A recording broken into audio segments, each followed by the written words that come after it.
미국만 건너가기만 한다면 잘 살 수 있을 거라 생각했습니다. 여기 아메리칸 드림을 꿈꾸던 한국인 이민자의 놀라운 사연이 있습니다. 낯선 미국 땅으로 떠난 한국 이민자 가족의 특별한 여정을 담았던 영화 미나리도 화제를 모은 적이 있습니다. 낯선 땅에 정착해야 하는 이민자들의 고충과 힘든 상황에서 가족들이 힘이 되어주는 것을 보여주는 영화였죠. 여기서 미나리는 어디든 뿌리 내리고 잘 살아갈 수 있다는 희망을 상징해주고 있습니다. 실제로 미나리는 동아시아가 원산지지만 미국을 포함해 아메리카에도 전파되어 잘 자라고 있다고 합니다. 생명력 있게 말입니다. 그런데 영화보다 더 영화 같은 삶을 살아오고 있는 주인공이 있었죠. SNS와 기사를 바탕으로 그 이야기 확인해 보겠습니다. 안녕하십니까? 저는 나이 70이 훌쩍 넘은 할머니지요.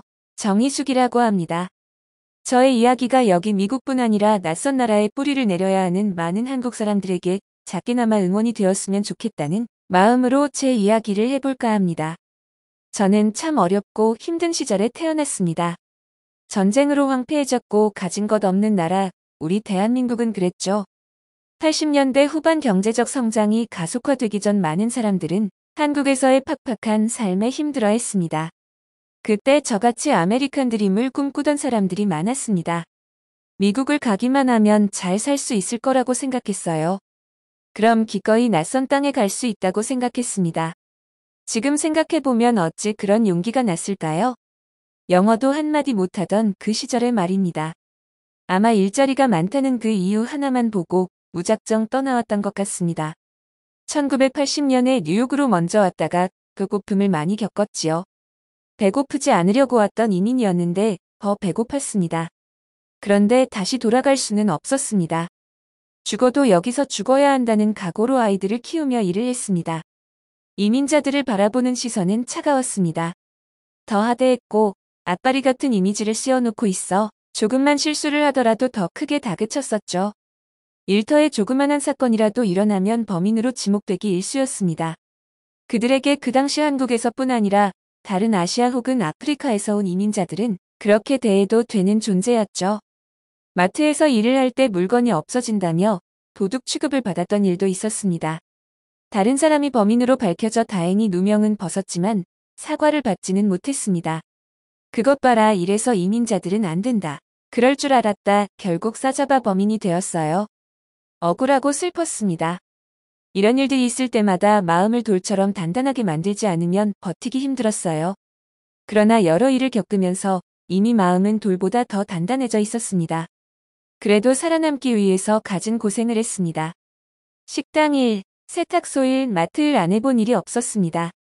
그러던 어느 날 집에 들어가 보니 어린아이들이 배고픔에 지쳐 자고 있더군요.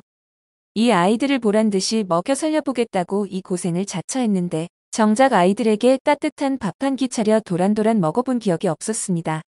아이들은 사춘기 시절 엇나가는 것 같았죠. 저만큼이나 적응하기 힘들어했었습니다. 동네와 학교 아이들은 피부색이 다른 먼 나라에서 온 우리 아이들을 전혀 받아주지 못했습니다. 딸아이가 친구들이 놀린다며 제 가슴 팍에 안견 없이 울 때는 저도 속으로 피눈물을 흘렸습니다. 아들이 친구가 우리 가족을 조롱한다며 친구의 볼에 상처를 내고 주먹 다짐을 하고 온 어느 날 그 아이의 부모님에게 수없이 머리를 조아렸지만 모처럼 발 뻗고 잘 수 있었죠. 폭력이라는 좋은 방법은 아니었지만 아들이 자기의 목소리를 낸 것이 기특했습니다. 다음부터는 주먹보다는 말로 너의 목소리를 내도록 타이르는 일도 있지 않았습니다. 저는 부당하다고 목소리를 못 내고 살았지만 우리 아이들만큼은 자신의 소리를 내며 조금 더 당당하게 살아주길 바라고 바랐습니다. 아이들이 친구들과 다툼이 잦아지고 눈물 흘리는 날이 늘어날수록 힘이 들었습니다.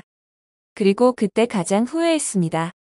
내 욕심에 아이들을 힘들게 하는구나 한없이 후회가 되고 제 자신을 원망했습니다. 하지만 후회하고 있을 시간조차 없었어요. 다시 정신을 차려야 했고 1시간이라도 더 일을 해야 했습니다. 대신 아이들이 언제든 밥을 먹을 수 있게 국이며 찌개, 반찬을 늘 가득 냉장고에 넣어놨습니다. 음식으로라도 아이들의 뼈와 살을 채우고 제 사랑을 조금이라도 느껴주길 바라고 또 바랐지요. 아이들이 제 마음을 알아주었는지 제 자리를 조금씩 찾았고 성장했습니다. 무난하게 자라주는 것만큼 감사한 일이 없었어요. 그 낯선 땅에서는요.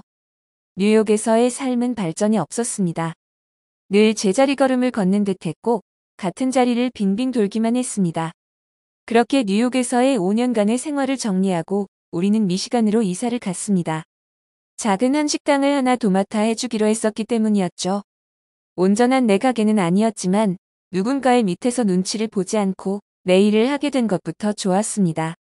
매출에 따라 내가 가져오는 몫이 달라졌기에 의욕이 앞서기 시작했죠. 그렇지만 처음부터 신은 제 편이 되어주진 않았습니다. 금방 떼돈을 벌 것 같았지만 그렇지 않더군요. 그럴수록 좋은 재료를 사고 정성껏 음식을 만들었습니다. 우리 아이들의 뼈와 살을 채우겠다던 그 마음으로 말이죠.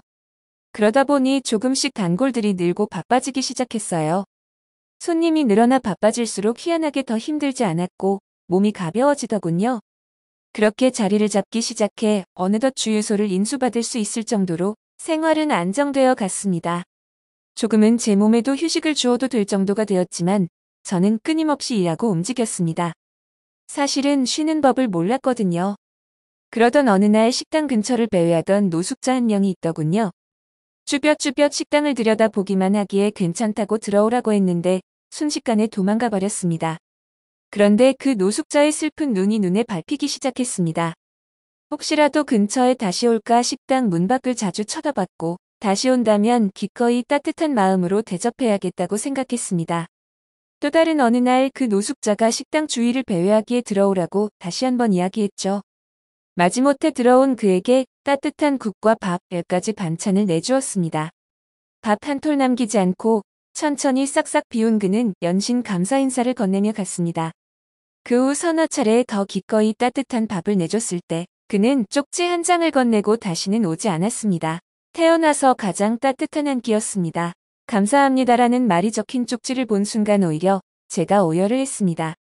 일을 하며 억울하게 누명을 썼을 때도 아이들이 놀림을 당해 한없이 눈물을 흘릴 때도 한 번도 소리내어 온 적이 없었는데요. 그 쪽지가 뭐라고 그동안 버텨온 저를 한순간에 무너뜨렸죠. 지난날 힘들고 고생했던 저와 가족들의 모습이 옛날 오래된 영화 필름에 한 컷씩 찍혀 재생되고 있었죠.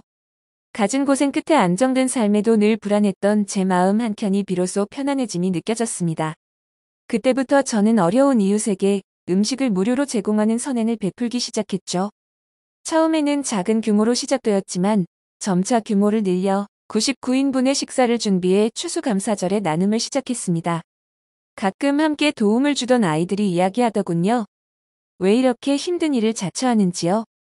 우리도 추수감사절에 편하게 즐기면서 지내면 안 되는지 물었습니다. 그런데 바로 그거였습니다. 모두가 즐겁고 풍족하게 지내야 할 추수감사절에 배가 고픈 사람이 없길 바라는 마음에서였습니다. 그리고 혹시라도 찾아올 그때의 그 분을 위해 1인분은 늘 남겨두었습니다. 그러나 이 일을 시작하고 100분에게 식사를 나눠드린 적은 없었습니다. 이 일을 시작할 수 있게 해준 그분에게 매년 감사의 마음을 저 또한 전하고 있어요. 이웃들이 음식을 먹으며 기뻐하는 모습을 보면서 감사함을 느끼게 되었죠.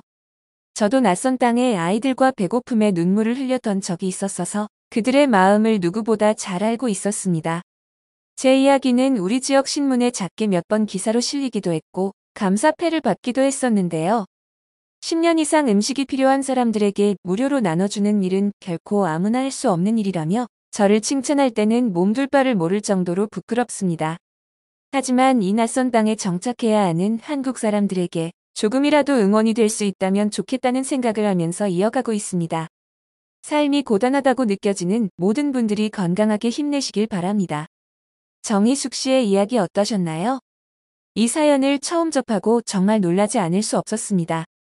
같은 한국인으로서 정말 자랑스러운 사연이었죠. 다른 누군가를 조건 없이 돕는다는 건 정말 좋은 일이지만 말처럼 쉬운 일은 아니죠. 누구나 쉽게 이행할 수 있는 일도 아닙니다.